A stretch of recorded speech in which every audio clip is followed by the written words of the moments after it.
there, how are you doing? My name is Angel, and I like all things that are mysterious. And once again, you're crooked. Okay, it's a little better. Anyways, today we're gonna get into some Reddit ghost stories. So we're just gonna hop right into it because I have a lot of stuff to do today, and I also have kittens that I'm still taking care of. Oh, speaking of kittens, I'm going to post a better picture in this video, like probably right here. But I have come up with names for them. So as you know, I already have a cat and I call her Zeusy. When I got her, I thought she was a boy, so I named her Zeus, you know. So I kind of stuck with the gods and goddesses kind of thing I had going with her. So I chose Aphrodite for the fluffy one, and I chose Poseidon for the little orange one. And honestly, the little fluffy one, I should have named her Athena because she's a little terror. But anyways, let's get into the ghost stories. Thanks for everybody that, you know, commented name suggestions and everything. I really do appreciate that. We do have a bunch of cats outside to name. So maybe we'll use them names for these guys out here. And maybe we'll come up with some more names for, you know, maybe we'll start picking them out and be like, hey, here's a name for this. They're all strays. And they all just kind of hover around here. And there's probably 20 of them out there. Yeah, like 20. I swear to God, they're all over the place. And they're all different ages, too. It's weird. It's like generations of cats outside. But anyways, we're going to get into some Reddit ghost stories that I found. And the very first one is called Someone Was Following Us. Back in 2010, my mom and two aunties from my father's side went back to college to pursue teaching. The area where the college is located was more of a countryside. It's a beautiful area, but when the night comes, it gets really dark. Since it was still a developing city, the street lights aren't that bright. It was around 8 p.m. when they were heading back home from college. They only walked back home every day since it was only a 5 to 10 minute walk. My mom was at the front while two of my aunties was behind her walking and conversing. When she looked behind, she noticed someone was tailing them. She didn't think anything of that much since the girl behind my aunties was also wearing the same college uniform as them. As they were walking down our street, my mom was dumbfounded when the street dogs started barking. They were very familiar with the street dogs that lived near us. The dogs would even wag their tail every time they walked past them since they give them treats every day. That's when my mom started to grow suspicious since we lived at the end of the street, yet the girl is still behind them. When they were finally at the gate of our house, she peeked behind once more, but the girl she saw wasn't there anymore. My mom told them someone was following us. My aunts raises their eyebrows. Huh? Nobody's there. My mom told them that there was a girl with the same college uniform as them, was tailing them. My aunties told my mom that when she started looking behind, they looked behind as well, but there was nobody there. The thing is, my mom was pregnant with my little brother at the time. And living in a province at night with someone pregnant is scary as hell here in the Philippines.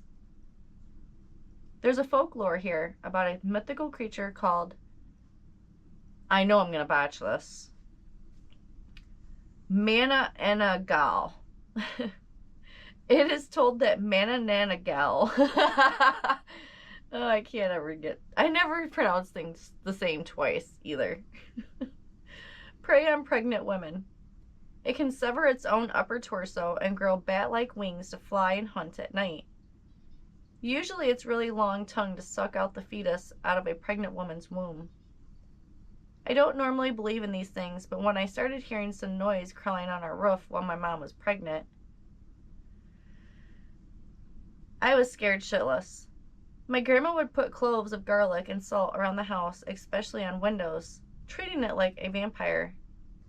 Now, I don't know if my mom saw a ghost or some mythical creature, but it's still a creepy story that she still tells us to this day.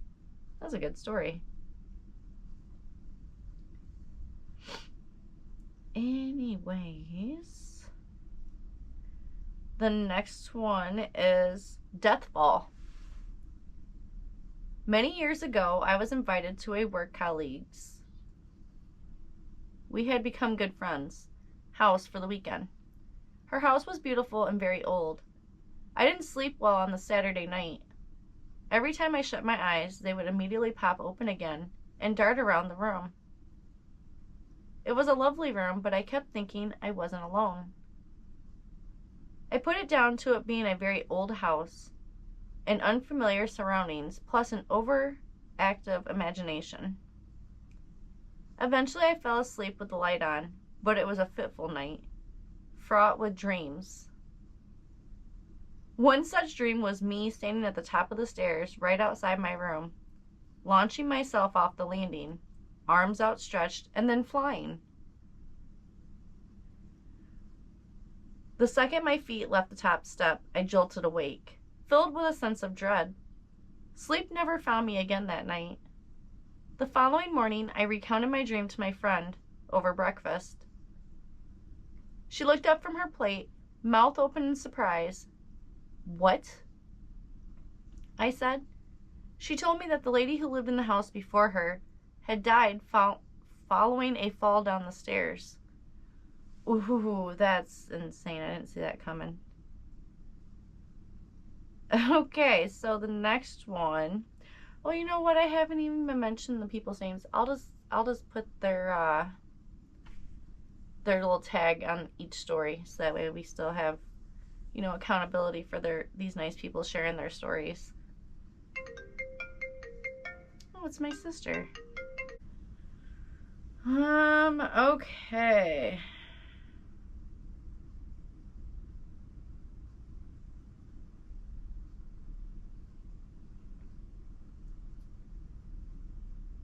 My imaginary friend.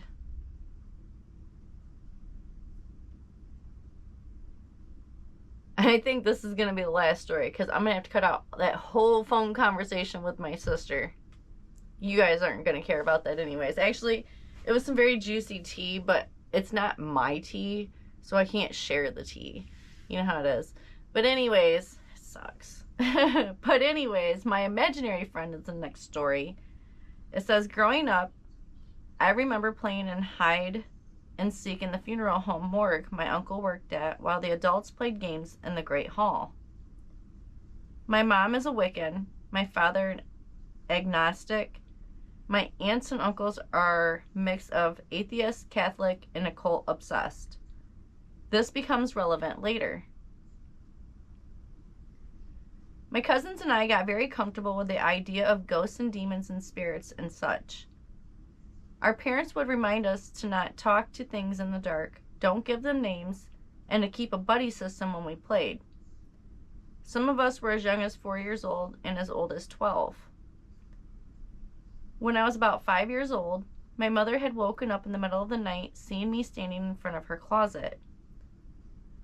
The more she woke up and tried speaking to me, she realized I was transparent with glowing red eyes.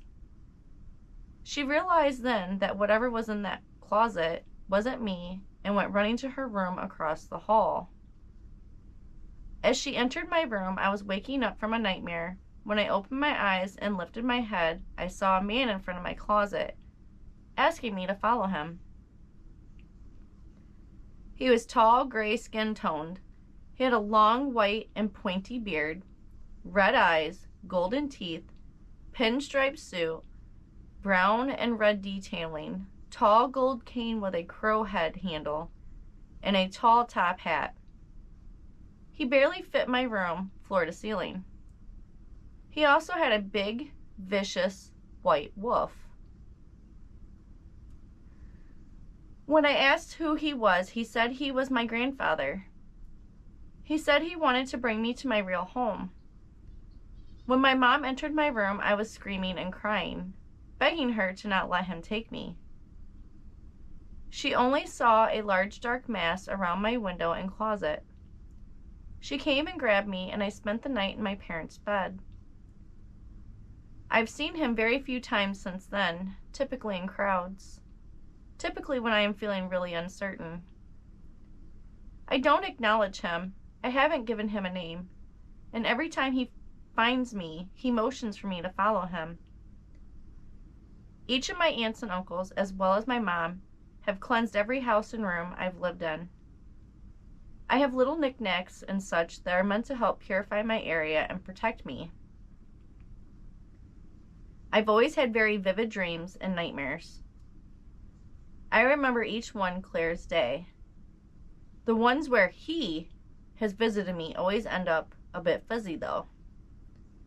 What should I do about my imaginary friend? Oh, there's a whole... Oh, yeah, we're going to get in these comments here. There wasn't no comments on the other ones, I don't think. I'd set the intention that he is not welcome where you are and to leave you alone. You need to set your boundaries here. You wouldn't allow a bully to do this to you that is alive. Don't allow a spirit to do the same. And then the person that actually wrote the story commented too. The thing is, he keeps his distance from me now. Is never in my home but shows up in my dreams. He used to follow me in the woods at my grandma's house.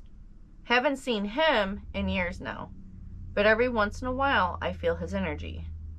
Still don't know what he is exactly. Not my grandpa, that's for sure. Somebody commented, creepy. That is scary as hell. Beetlejuice? Honestly wish it was. At least I could send him away. Oh my god. Anyways, on that note, I am so sorry. I have to edit out that whole conversation with my sister and get this uploaded hopefully tonight. And then I can start working on the next one, which is going to be Halloween traditions. So anyways, on that note, if you liked this video, go ahead and give me a thumbs up. If you would like to see more videos like this, go ahead and subscribe. I always like to have new friends. And on that note, I appreciate you so much for watching my video, and I will see you in the next one. Have a great day. Thanks. Bye.